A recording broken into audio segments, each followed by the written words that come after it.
I'm here to restore this 2000 Comanche. Detailers love red because red comes right back around. Let's go back in time for a second here and talk about what this boat looked like before it was pressure washed and vacuumed. It had sat for a very long time, and every inch of the gel coat on this boat was oxidized. There's a good chance that I'll be able to get her to just come right back. Got a lot of work ahead of us, but they built these old Rangers really solid, so I anticipate that we'll be able to get some good results here. This old girl fought a hard fight to get here, and today she's going to win. We're going to replace the hull numbers, clean up all the gel coat, 4-step correction in ceramic coating, hit all these carpets real good, and see what we can do about bringing her back. He's going to get the seat kit for it. We have us a diamond in the rough here, fellas. The hull is heavily oxidized, and I want to show you folks a detailer's trick so that you don't end up trying to sand this whole boat, because it'll take you a month and you don't need to. Here's my test spot to prove out my theory. This is coarse only. I still have fine, medium, and fine to go on the polish, but as you can see the ground reflecting in the boat. She looks really good, and I'll show you how I got it prepped like this, ready for polish without sanding it. And you can save yourself a lot of time and a lot of back-breaking work. This is a 3M 800 grit pad. It's kind of got some spider webs on it, but you can get these at any supply shop. They're really cheap. They're 3M between coat 800 grit pad. And what I do is I wet the surface of the boat down a little bit, get a little water on the pad. This is hard to do with one hand, so bear with me. And then Ajax, and then follow a crosshatch pattern.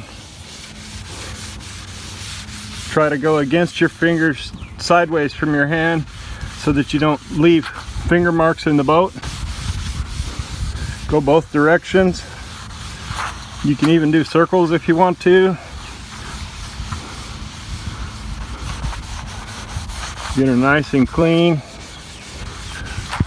And this isn't going to hurt the gel coat because you're going to polish it after this, so any microfine scratching that this pad puts in the boat will come out.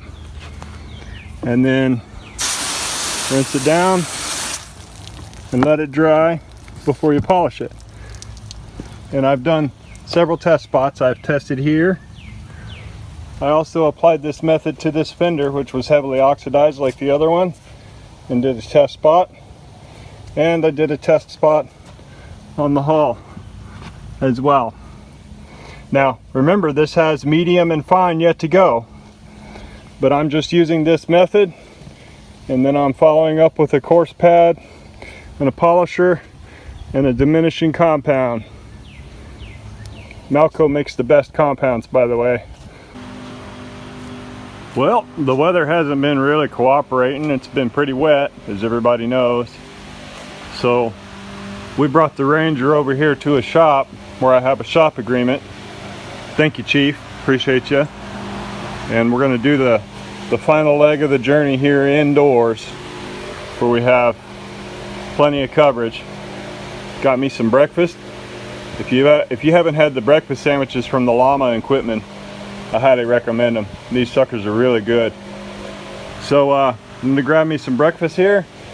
I'm going to finish up the polish work, finish up the interior work, get her cleaned up and coated, get the trailer taken care of. She's already looking way more better.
Now we get to the sketchy part. These old style trailers have these saddle fender wells, and you can't get in between the fender well and the boat to do the polish work. So you have to resort to extreme measures. I suggest you don't try this at home, but we've cribbed it up, and I've got her lifted up just enough that I can get the micro polisher between the hull and the saddle. Not by much, but just enough. And you got to be really careful when you do this, because the boat's sitting in a bed, and if you tip it, you're not getting it back out. So, not recommended for amateurs. Sometimes that's what it takes. You got to get the job done.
Thank you.